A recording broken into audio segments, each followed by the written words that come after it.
Hi everyone, good evening. इसमें हम बताएंगे आज आपको सबसे पहले कल क्या बताए थे, उपनिवेशवाद। क्या बताए थे? उपनिवेशवाद।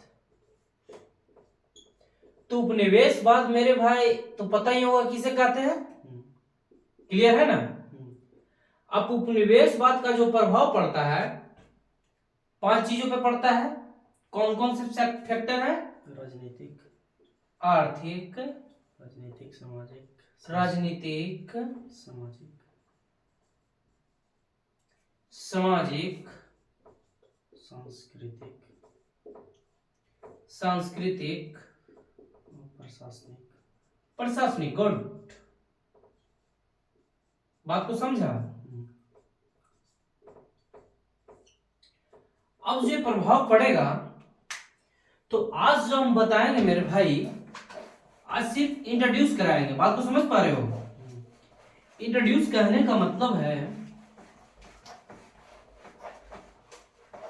जैसे कि यहां पे हम बताए थे कि जब कोई शासन करने आता है तो गवर्नर जनरल अपना नियुक्त करता है, करता है ना। किस लिए नियुक्त करता है? कि यहाँ के शासन को बेहतरीन तरीके से चला पाए। तो इसलिए भारत में एक गवर्नर और गवर्नर जनरल, पहले होता है बंगाल का गवर्नर, फिर बंगाल का गवर्नर जनरल, फिर भारत का गवर्नर जनरल और फिर भारत का वाइसराय। बात को समझना। तो सेम वही तरीका यहां पे है कि गवर्नर पहले आता है।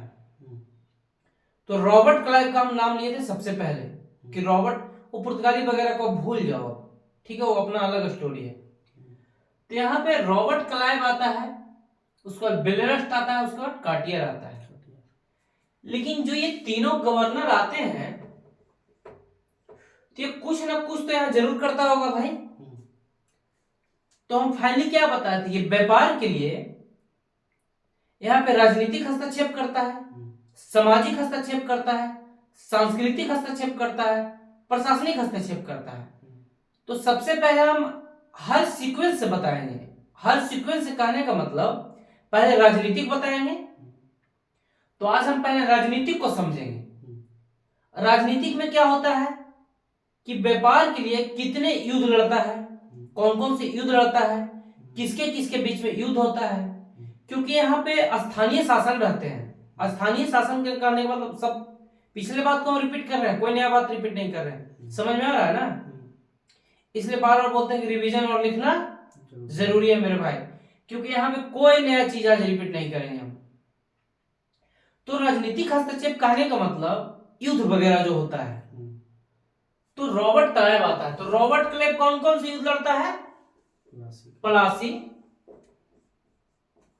इसका महत्वपूर्ण युद्ध है, और बक्सर।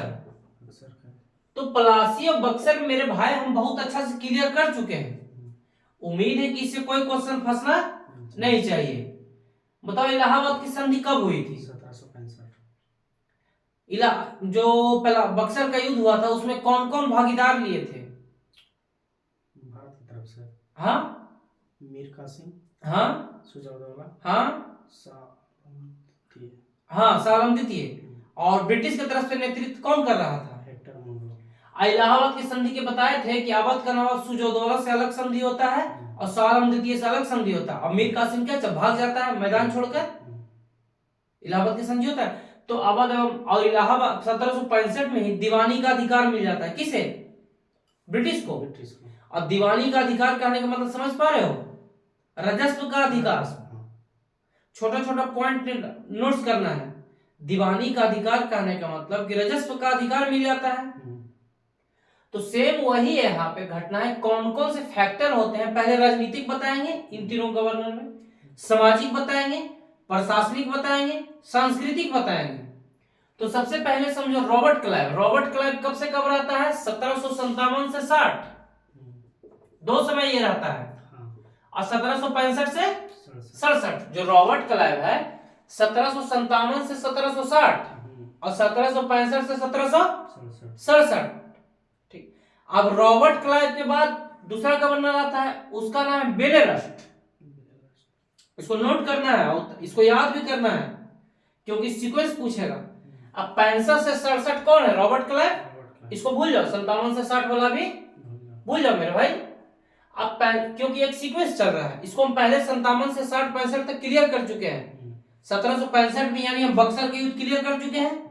अब जब बक्सर का युद्ध क्लियर कर चुके हैं, उसके बाद हम 65 से आ रहे हैं, यानी रॉबर्ट क्लाइव के बारे में।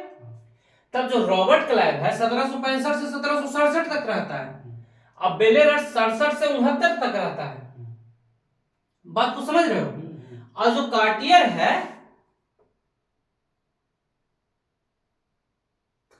कार्टियर रहता है 69 से 72, 1772। तो सबसे पहली बात, अब इसको सीक्वेंस याद करना है। यहाँ पे हम याद करवा देंगे। अब यहाँ पे घर पे रिवीजन करने की जरूरत नहीं है, इतना याद करवा देंगे कि देखो रॉबर्ट क्लाइव कब 65 से 67 रहता है, क्योंकि दीवानी का अधिकार होता है। ये बक्सर के युद्ध 1765 में होता है, और रॉबर्ट क्लाइव बक्सर के युद्ध में शामिल रहता है। नहीं सॉरी, बक्सर के युद्ध 1764 में होता है, और 1765 में इलाहाबाद की संधि रॉबर्ट क्लाइव को बुलाया जाता है। तो 65 से 67 रॉबर्ट क्लाइव, और 67 से 69 कौन रहता है? बेलेरस, और 69 से 72 कौन रहता है? कार्टियर। अब यहाँ पे रॉबर्ट क्लाइव के समय के हम घटना बता चुके हैं। अब यहाँ पे मैटर करता है बेलेरस, जो तुम्हारा महत्वपूर्ण है, इसलिए हम बताना चाह रहे हैं क्योंकि जो बेलेरस के समय प्रथम अंगल मैसूर युद्ध होता है। अब प्रथम अंगल मैसूर युद्ध कब होता है? 67 से 69। अब ये जो प्रथम अंगल, अब कार्टियर के समय में कोई ऐसी घटना नहीं होती है। रॉबर्ट क्लाइव के समय याद हो गया है, और कार्टियर के समय में कोई घटना नहीं हुआ है। अब बेलेरस के समय जो महत्वपूर्ण हुआ है, इससे क्वेश्चन यही पूछेगा कि प्रथम अंगल मैसूर युद्ध किसके समय हुआ था? बेलेरस के समय में।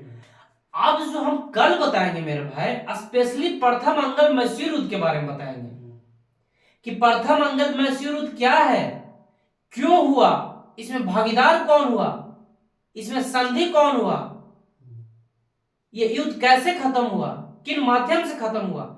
सारा चीज कल थोड़ा सा लंबा होगा, और सारा चीज को हम खत्म कर देंगे। तो उम्मीद करते इतना समझ में आ गया होगा। तो तीनों गवर्नर जनरल का नाम बताओ अभी, एकदम तत्काल आंख बंद करके। आंख बंद करो। रॉबर्ट क्लाइव, हाँ, बेलेस्टेड, हाँ, कार्टियर। रॉबर्ट क्लाइव का शासनकाल 65 से 67, और बेलेरस का 67 से 69, और कार्टियर का 69 से 72। प्रथम अंगल मैसूर युद्ध किसके और किसके समय में हुआ, किसके समय में हुआ था? प्रथम अंगल मैसूर बेलेस्टेड। चलो आज का सेशन इतना ही है दोस्तों, बाकी कल से प्रथम अंगल मैसूर युद्ध मतलब मैसूर युद्ध लाएंगे। तो थैंक यू।